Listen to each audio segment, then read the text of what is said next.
Hey folks, back again. I'm going to follow up to the other video that I just made. I wanted to actually discuss something from the 40 Laws of Power that I feel is relevant to Nofap, given that I did mention the book in the last video and that I just read in the law of the book. Law number 35, master the art of timing, and the specific part of that I feel is really relevant to Nofap is the concept of long time and these skills of patience, that you need to manage it. Because you start with Nofap, you're thinking I'm gonna go 90 days, I'm gonna go 6 months, I'm gonna go a year. That's how long I need to go to get there, and you end up finding that it might take you 2 or 3 years, with lots of relapses, resets, binging, on and off, and really just a lot of self-analysis and like remotivating yourself, getting back on the path. Time spent between streaks and that sort of deal before you really figure it out and really get a working strategy going that allows you to really develop a completely different set of habits, such that you're not binging to porn or pornography substitutes. And that's why I feel like this concept of a long time and all the patience and skills you need to manage it are really relevant. Now, in this section, I'm gonna read like a little bit of a quote or so from it. When you force the pace out of fear and impatience, you create a nest of problems that require fixing, and you end up taking much longer than if you had taken your time. Hurriers may occasionally get there quicker, but papers fly everywhere, new dangers arise, and they find themselves in constant crisis mode, fixing the problems that they themselves had created. Sometimes not acting in the face of danger is your best move. You wait, you deliberately slow down. As the time passes, it will eventually present opportunities that you had not imagined.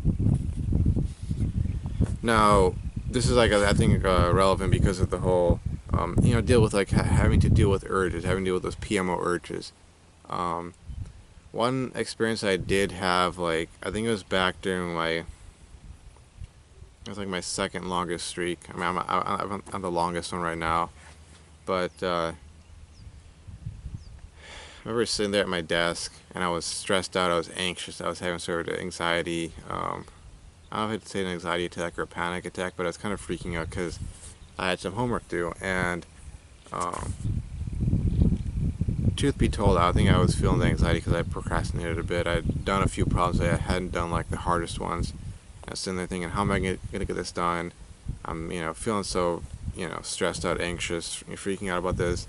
And then of course the thought popped in my head, why don't I just go watch some porn and jerk off, rub one out, because that'll feel good and that'll get rid of the anxiety. Then I can quote unquote come back and get the work done, which would never happen. And I realized that it would never happen if I did that, and it was just me being anxious and stressed out and freaked out, and it wasn't gonna do me any good, So I had to sit there and think things through, let the emotions flow over me and let them go, and I was able to get myself through that. I didn't jump up and do anything. I didn't go take a cold shower. I didn't go out for a run. I definitely didn't relapse at that point in time. But I just observed my thoughts, took some deep breaths, looked at it rationally and logically, and told myself, this isn't going to solve your problem. It's not going to finish the homework for you. It's not going to get rid of the actual source of your anxiety, which is your fear of not doing well on this homework, not doing well in this class, feeling like you wasted all this time doing all the other problems that you did and losing all these points and whatnot. It's not going to help. I get that you're feeling anxious, I get that you're feeling stressed out, you procrastinate a bit, time to face the tune, time to rationally, logically think about this and just do the dang work, and that's where I feel like understanding that that sometimes it's best to just not jump into action and react to those thoughts, those feelings right away. Let them kind of wash over you a bit. It almost makes you think of kind of like the Jedi, from Star Wars, talking about in some of those expanded universe books how they would talk about letting your emotions wash over you and go where they will, that sort of thing. And a lot of meditation practices in various traditions talk about that kind of stuff, just observing your thoughts. Franz Barton talks about it. You can find it in Buddhist texts. You can find it in the writings of various Sufis and other elevated people of the different spiritual traditions, you know, the Rosicrucians, the Kabbalists, and so on. You can find that kind of discussion because it is really relevant to life in general. But you know, for us, we're looking at things that are relevant to Nofap. So that's just something to keep in mind. I mean, this is where people get into talking about, oh, you know, if you're doing Nofap, you should do meditation and so on.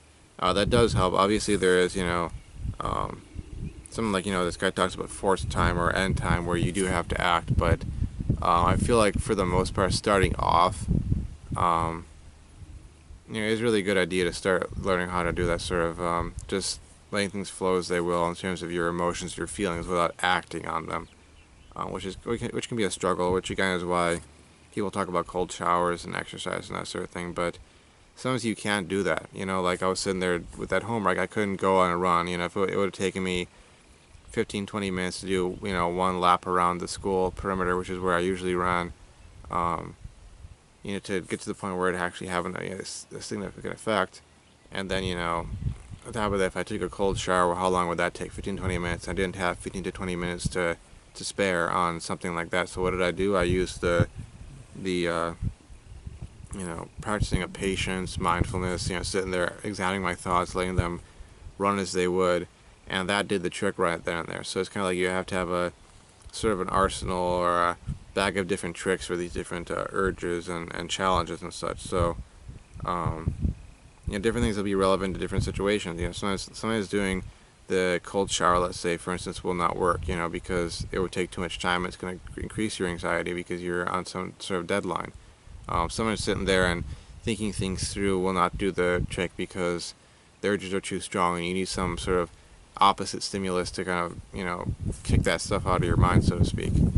But this one is, you know, one that I like to put forward there because, you know, people talk a lot about cold showers and exercise. I have myself, but this really hasn't been discussed, at least in my videos. I know some folks have discussed meditation, but I wanted to kind of put this in there, you know, in terms of my content. So hope that helps, and definitely recommend this book. It's really interesting. I mean, it gives you a different perspective on things, and I guess it almost like makes to me like my life feel a little more like epic in a sense, because I'm, you know, I'm studying the 48 laws of power. I'm gonna, you know, gain power over my life, and then I'm gonna expand that power to other, you know, things and whatnot. So anywho, that's it for me. Hope this video has helped, and see you folks around.